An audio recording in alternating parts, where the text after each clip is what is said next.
Hello everyone, my name's Ian. Welcome back to my hobby YouTube channel in brief book and film reviews. So today I'd like to give you a review of a book that I read many years ago. I wanted to come online and give a review to this book because I seen something there the other day that triggered me remembering that I actually read this book, and I thought it was a really well written book.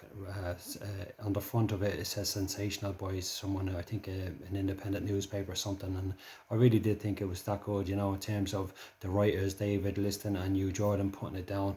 They went to great lengths to give you an expansive knowledge within the book, an understanding of you know, this particular character and the people that he was associated with.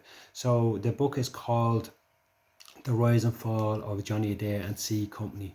So before I get into specifics of the character, the Johnny Adair, the person that the book is based upon, and the people that he knew and he associated with, I will just give a brief lowdown about the book itself. So the book was released, published on the 1st of October, which is my birthday, in 2004, which would have been when I had a lot more hair than what I do now, and I was probably a lot better looking than what I am now.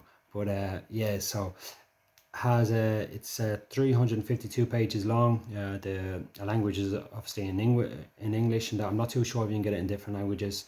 I didn't check that out. The publishers were Mainstream Publishing as publishers, and the genre would be real life / terrorism. Okay, so Johnny Adair would have been a member of the Ulster Defence Association. He would have been affiliated to this organization, and he would be from the unionist side of the political divide in the north of Ireland. So he was born on the Shankill Road, and he became the leader of, I think it was the C Company 2nd Battalion. Some of the code names for the Ulster Defence Association would have been the Ulster Freedom Fighters, or the Shankill Road or something like that. So anyway, getting back to the book. So the book starts off very well. It gives a great description of Johnny Adair, the person, his family at the very early stages, you know, as an infant and stuff, and that talks about his childhood, growing up, being in a band and stuff. It then goes on to talk about his very early infancy of being introduced to the Ulster Defence Association and being sworn in. It then goes on and talks about his early adulthood with his wife, or his girlfriend, wife, the having kids, settling down, working for a period of time, and then it goes heavy into the alleged incidents that he was involved in terms of directing terrorism against the other side of the political divide, which would have been Republicans and nationalists and Catholics. It gives a real great in-depth into his daily goings on. It talks about his sex interests as well, and that, it just gives you a real great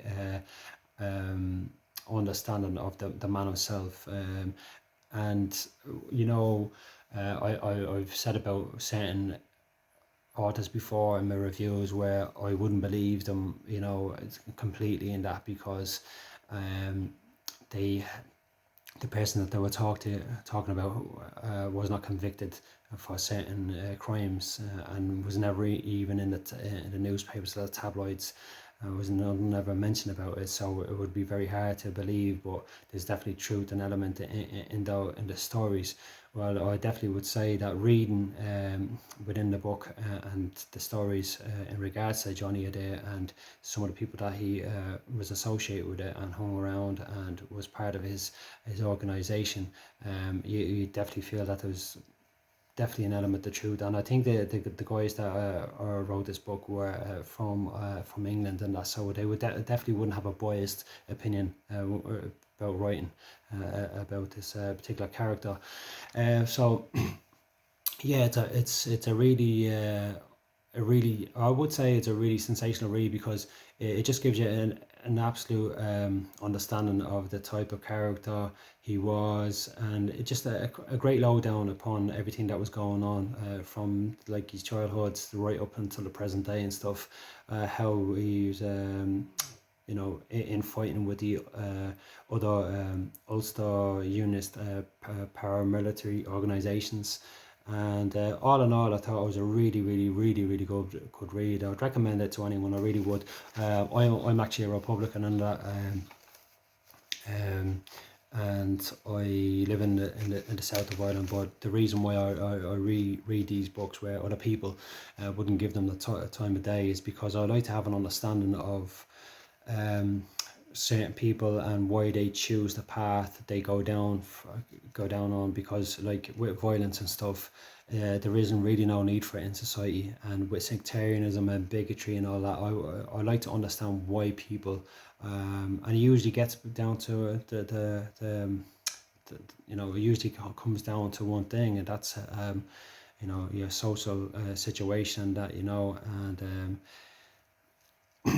in regards to the book, going back to the book anyway, it's a fantastic read. I really would recommend it to anyone, and that it is like what's it now, 16, 17, nearly 18 years old and that, but it's one of those books, like, I mean, you can pick up a book that's 30 years old and that. I remember doing a review on one as well, I think it was Mr. America, that was 1984, I think it was, maybe, or something, maybe even earlier.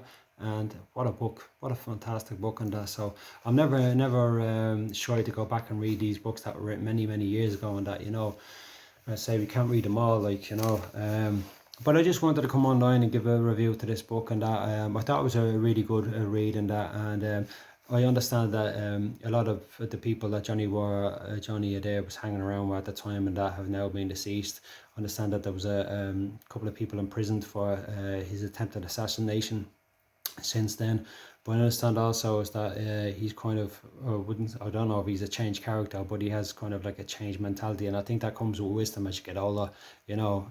Or, you know, I understand also as well he was forced in exile from the north of Ireland, which he is seen as his home for many years by what he would have seen his own people, and now he can't come back there. So it all just goes to show, like, you know, a lot of guys, they have this belief that they're fighting for something, and in the end, it doesn't really matter. It doesn't really matter because, you know, he can't step foot back in the country and that. So it's an interesting read, like, you know, from a social point of view as well, like social study. It's a really interesting read in that. So I just wanted to come online and give a review today. That's 9 minutes and that. So I hope everyone's keeping very well, and yeah, doing very well and staying blessed and being gratuitous for everything that they have. And I'm up to I think it's 26 subscribers now, so I'm delighted.